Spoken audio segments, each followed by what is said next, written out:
Ang pinakadelikado talaga sa lahat ay ang kaibigan na fake.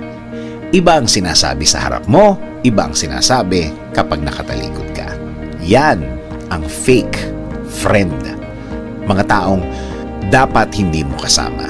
Mga taong wala dapat sa buhay mo. Mga taong hindi dapat matagal na nag-i-stay sa buhay mo.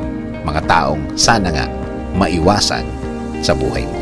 Ang masakit yan, hinding-hindi o baka hindi mo mahuli ang taong ito. Hindi mo malalaman na sila o siya pala ang nagkakalat ng mga maling kwento tungkol sa iyo. Mga kasinungalingan na hindi mo malaman kung saan galing ang galit sa iyo. Kasi naman, ang babait ng mga to, kahit ang mga kwento ng mga to, laging nakapuri sa iyo. Mabait ka daw kasi, ibang klaseng tao ka daw kasi, mabait kang